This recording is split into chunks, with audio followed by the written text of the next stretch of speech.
It's Tears of the Kingdom Day today. I'm so excited. We've been waiting for this game for so many years and I cannot wait to play. There she is. She's right there. I start work in 1 minute so I don't have time to play, but I wanted to make sure that the game was downloaded for my lunch break and for when I'm done after work. So I thought I'd do a little vlog. Today I am, well, this weekend in general, I'm working today but after work and in my lunch break and every other waking minute that I'm not working.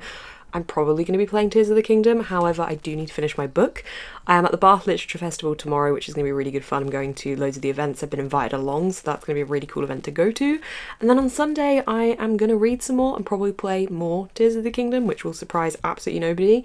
I don't know what book I'm going to read on Sunday yet. I've got a couple to choose from, so I'll go through that with you when I come to deciding. But the book I'm currently reading is this. This is Spoonbenders by Daryl Gregory. I have this much left. I'm very near the end. I'm not telling you anything about this book, my thoughts or feelings, because I'm reading this for a specific video and I don't want to spoil that video. So if you want to see what I think of it, then you can tune into that video. I think next week that'll be live. But I am going to try and finish that today. I wanted to finish it by tomorrow because I obviously want to spend the evening playing Tears of the Kingdom. Maybe I'll finish that in my lunch break and we'll wait until after work to start Tears of the Kingdom. I don't know. I think I'm going to stream later as well. Lots of fun things are happening. But I thought I'd do a little vlog. I don't know. I was going to say a weekend vlog. I don't really know how long the vlog's going to be for, but it's a vlog. I just got a box. This is my Zelda amiibo. It's a very Zelda-y day today. I have never purchased an amiibo before, so I'm kind of excited about this. Here it is. So this gives you extra items in the game, but it's also just a cool little link. I wanna take it out of the box. See, it's cool. So I'm gonna sit him on my desk somewhere. I have no idea where yet, but I got myself a little amiibo. I need to scan him to actually get the items, but I wanted to get a little Link figurine and I thought I might as well go for an amiibo and get some extra in-game stuff as well. So I want to play. I started it on my lunch break. I know I was going to read, but I started on my lunch break and I am now waiting to finish work to play the rest. Well, not the whole thing, just to play more. I just want to play the game. It's happening! It's Tears of the Kingdom time! I'm so excited. I got my candles, I got my little potato lamp, got my little amiibo. I don't know where I'm going to put him to stay, but he's there for now. And I'm going to play. I'm streaming it. I'm so ready. I'm so excited. I have been in such a big reading slump at the moment and I hate it. I feel like it's not that I don't want to sit down and read and it's not that that's what I'm not fancying doing. It's just that I'm getting so distracted. So my goal this week was to try and break that reading slump, and I suppose off the back of that, that's hopefully what this vlog will also help me do.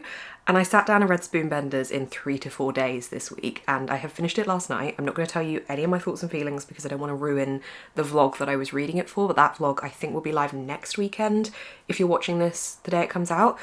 But I sat down and read the book in 3 to 4 days, so I feel like that has massively helped me with my slump. I was going to go through a couple of options for what to read next on camera, but then I just started reading Yellowface by R.F. Kuang, and I literally couldn't stop reading it. So that's what I'm going to be reading. I'm reading it on Kindle because I do have the NetGalley arc, so I'm going to be bringing this with me today because I'm at the Bath Literature Festival today. I don't really know what to expect from this event today. I know there's going to be lots of bookish people there. I'm going to lots of talks. I'm really looking forward to it. Bath is one of my favourite cities. It's such a bookish city and I'm no doubt going to browse through a couple of bookshops as well. So I'm really looking forward to that today. But yeah, I'm going to be bringing Yellowface with me. It's an easy one to be able to transport as well. So convenient that it's on my Kindle. I also find when I'm feeling slumpy, sometimes my Kindle does help with that because it just makes the ease of picking up a book that much simpler. Like this morning I was getting ready and I just had this open, so it just makes everything easier to actually sit down and read. I'm about 15% in so far and I feel very addicted to this writing style. R.F. Kuang is very well known for The Poppy War and for Babel, and that style is very much ingrained in fantasy and kind of historical fantasy type of writing, whereas this is more of a contemporary writing, and the contrast between those styles, it's definitely, you know, they're very different types of storytelling. But R.F. Kuang's writing style in this book is so addictive, equally as addictive as the fantasy. If you don't know what Yellowface is about, it's following 2 different authors. One of them is really successful, has totally made it, very popular, big author. The other is not there and constantly wishes that she were. They went to college together so they know each other, and then one night the very popular author dies in a freak accident. She leaves behind a manuscript that nobody has seen, it's unpublished, her agent, her editor, nobody's seen it, and it's all about the Chinese labourers in World War I. Our main character, who is the struggling author, takes this manuscript and decides to publish it under her own name. This book's told in first person narrative, and I think that really is very clever to get it into your head. You're really seeing the experience of the main character as she does the things she's doing, and every decision she makes, you can see her conscience pulling her back from it and yet doing it anyway. She's so unlikable because of what she's doing, the decisions she's making. She's got this jealousy in her, and she's got this kind of almost expectancy about her that she should have these things, like this entitlement to be able to know she should have these things. And to be inside her head through a first person narrative is a really interesting way to read this book, because it just gives you such a unique approach to the story. So far, I'm finding it really interesting, really compelling, and the writing style is really addictive. So I'm going to be bringing that with me today to the Bath Literature Festival. I don't know how much time I'm going to have to read, but I do have a couple of waits in between different talks I'm going to, so we'll see. Okay, it's just about to turn 8, which is the time I need to leave, and I'm not going to be late, so let's go. Well, I very nearly didn't get here. I pulled out of my driveway this morning of my flat, and there was something scraping along the bottom of my car. Didn't know what it was. Turned out the underside of my car, there's this like 2 protective sheets that you have on your car to protect the car from any damage, had somehow got ripped and was coming loose. So that was great. I had to go to the garage to get that removed safely, and I'm going to get one refitted next week or the week after at some point. I don't know. It's one of those things that's just something you didn't think about having to do, and now I have to do. So I've got to book in for that, but it's perfectly safe to drive without it. It's the protection for the car rather than anything else. So I got here an hour late, but I'm not going to be late. I was a little bit worried about the parking, but my mum actually works in Bath and was able to get me a car parking space in her car park of her office, which is really useful because it's empty in here, and it means I don't have to pay for parking. But also I was really worried because the later in the day it gets in Bath at the weekend, the queue to get in, just like I've queued for like half an hour, 40 minutes before. So I'm glad that I've managed to get parked. I'm going to go find this hotel for the breakfast. It's a creator breakfast first, and then I've got 4 events throughout the day. I've got some events I'm going to. I don't really know what to expect, but I got here. Yay.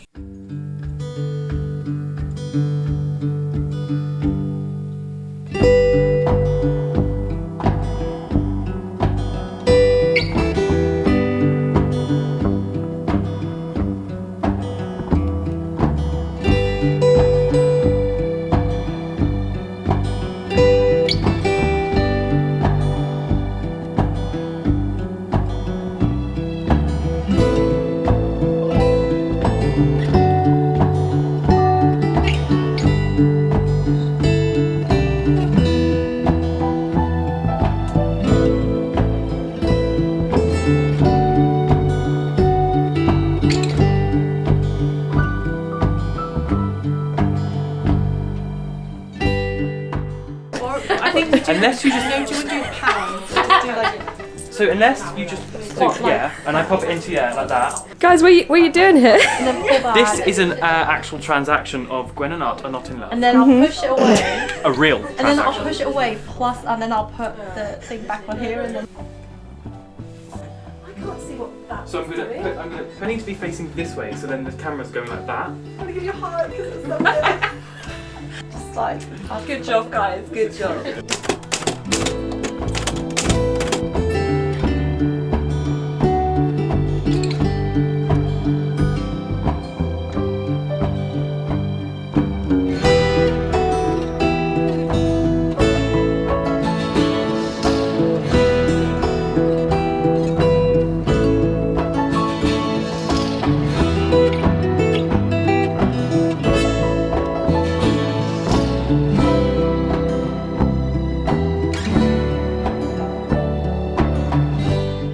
Oh hey! Hey! Oh hey! Hey! Oh hey! Hey! What are you doing here? I'm at the Bath Festival. I keep calling it the Literature Festival, but it's music as well. Yeah.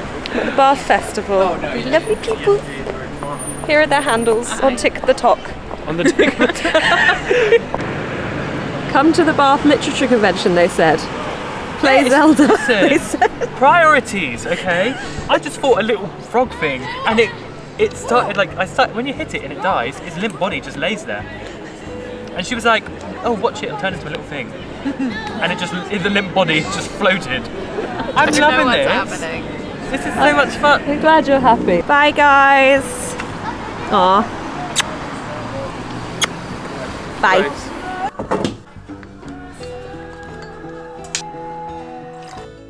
Okay, I'm back from the Bath Literature Festival. The Bath Festival, I keep calling it literature. It's music and books. It was a fantastic time. I want to give you a quick whistle stop haul because I'm currently doing a watch along of Eurovision with my Patreons, so I want to be able to watch live, so I've just paused it for like what I hope is going to be a minute or two, and then I'll skip through some talking stuff later. So I'm going to give you a whistle stop see, it's not going to work if I can't get my words out of my mouth. I'm going to give you a whistle stop haul. It was a great event in general. I love that Bath does this, and it just feels like such a community of people coming together. I love the way the bookshops get involved, and just generally it feels like there's such an air of beautiful creativity around the city. I mean, it always feels like that in Bath anyway, but you just know there's so many like-minded people around you, and that is the best feeling. I got to meet loads of new friends today, which I always love, and I got to be able to listen to some fantastic talks. Joanne Harris, I was listening to as the first talk that I went to, and it's so inspiring when you hear authors talk about their writing and the writing process and what it took to them to get to where they are now with their writing and their storytelling. And the first talk, Joanne Harris one, was just a fantastic way to kick off the event and show what this festival is all about, because it really is a passion for the arts, and I think that comes across so brilliantly. So let me tell you what books I got. So I bought 2 books in Mr. B's. There was a stall in the festival itself, and then the bookshop obviously is in Bath, which is my favourite independent bookshop ever, I think. It is the best. You're going to be seeing it in a video very soon, other than this one as well. But I bought 2 recommendations based off of some new friends I made today. So first up was recommended to me by Katrina, who is the Imperfectionista on TikTok, and this is Dial A for Aunties by Jessie Sutanto. Katrina said that this one was really funny, really enjoyable, and is a bit more than meets the eye. The tagline on the front is "They'd kill to see you happy." This is following somebody who accidentally kills her blind date and then goes to her aunties for help, as they were the people that pushed her to go on that date in the first place. So I feel like it's going to be a chaotic mess, and I'm very excited about it. Then Annabelle, who is Lazy Library on TikTok, recommended me Romantic Comedy by Curtis Sittenfield. Annabelle said this was fantastic, and then one of the Mr. B's booksellers came over and was talking to us about this as well.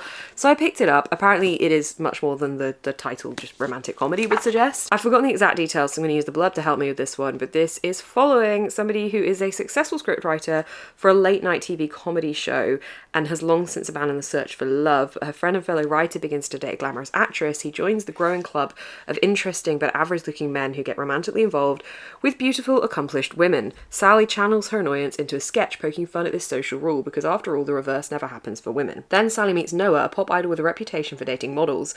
But this isn't a romantic comedy, it's real life. Would someone like him ever date someone like her? I think it sounds like it's going to be kind of social commentary as much as it is going to be about the romance side of it, and I've been told by Annabelle that the romance isn't like the main part of this, so I'm excited to read this one as well. Then we got a goodie bag. Honestly, there's so much stuff in this goodie bag, I'm going to give you like a highlights run, I think. I just spilled gin down myself. So we got 3 books in the goodie bag. So we got a lady's guide to Scandal by Sophie Irwin. I think this is the 2nd book in a series. I don't know what the first book's called. The name of it isn't coming to me. I can see the cover in my head, but I can't remember the name of it, and this one comes out in August 2023. Then we also got The Glutton by A.K. Blakemore, and this one comes out in September 2023. And we also got a paperback of Her Majesty's Royal Coven by Juno Dawson. I hadn't seen the paperback of these yet. There we go. So those are the books that I got. Then there was many different other bits, such as some food and some drinks. So there's like wine bubbles, for example, some jams. Oh, I nearly dropped them on the floor. Some jams, some nut-esque things. Pretty excited about Mr. B's tote bag, because I literally just love Mr. B's to death at this point. So yeah, that's a little bit of an overview of everything. That was a pretty whistle-stop tour. That was a quick little haul. It was a really good day. I want to sit and read as much as I can tomorrow, because all I could think about was Yellowface today and just getting back into that book. I was chatting about it with Katrina and with also some of the booksellers in Mr. B's, and like trying to be like, I haven't finished it yet, don't give me any spoilers. But so many people seem to have read it already. It's not out until the end of the month, but it's such an interesting novel. The way that it gets into your head with the narration style is so cleverly done to make you just question everything that the main character is doing, and I think that is just an incredibly clever, divisive strategy to be able to tell this narrative. I'm really enjoying After style in a contemporary lit-fic writing format, so I really want to keep reading that. But I'm watching Eurovision now, so I'm going to crack back into that. That doesn't sound right.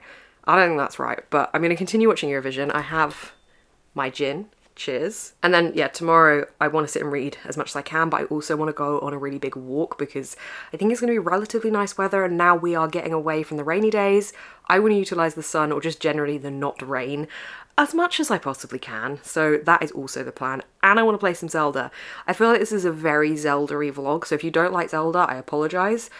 it's a heavy theme of this vlog because I'm very excited about the release and we waited like 5 years for it at this point, so I don't know. Anyway, I'm gonna go watch people singing and dancing now. Instead of reading more of Yellowface today, I have indeed decided to go for a bit of a hike. I'm gonna go on a 7-mile walk around the New Forest. It's about an hour to get there and the walk itself is about 3 hours-ish without any stopping, and we're probably gonna stop for lunch at some point in the middle. So I'm gonna go do that walk shortly. It's currently 9 something in the morning on Sunday. My brain has stopped giving me lions. I woke up at like 7:20 something. I think the earlier I wake up now to go for runs and things, my body is just making me get up early like that every day. So I read for a bit in bed this morning, still really enjoying Yellowface. I really want to read more of it right now, but I have to get ready to go. But hopefully I should be back like mid-afternoon to be able to read a little bit more. This was meant to be a day of reading and now it's turned into a pretty active day, but I don't mind because I love walks and it's quite sunny out, so I'm going to utilize the good weather and I'm going to read Yellowface later.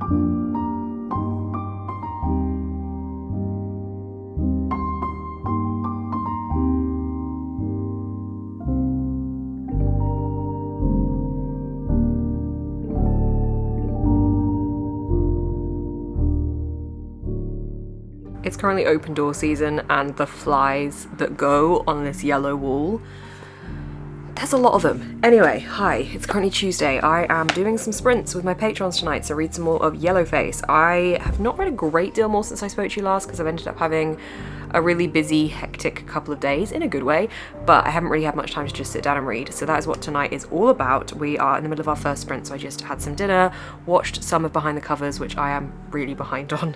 So I'm catching up on that and then I'm gonna sit down and read. I'm 34% in at the moment and I'm still really liking this book. Very intrigued to see what direction it's gonna go in, but I hopefully am gonna be able to read quite a lot of it tonight.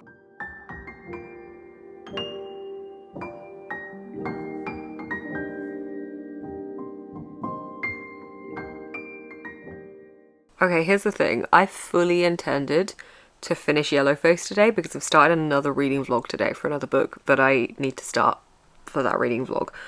I've got 75% in. I don't know why I said it in that way. I've got 25% left, which apparently is an hour and 27 minutes. I love when the Kindle tells me that because 1, it's just useful information, and 2, it kind of gives me a little bit of a challenge to try and beat the Kindle timer. This morning I read for about 45 minutes in bed and read like the amount it said I was going to read within an hour, so I sped it up a little bit there. So I kind of want to challenge the Kindle. I don't know if I'll finish it tonight, but the next update you will see will be my final thoughts on Yellowface. Okay, I have finished Yellowface and I'm going to try and give you a short and concise review. I've got the review that I've written on Goodreads open on my screen next to me to try and reference it whilst I talk to you. I mean, I have to scroll down the page to see the whole thing. I have a lot of thoughts on this book. Like, this was such an interesting reading experience and I want to try and summarize the review I've typed up.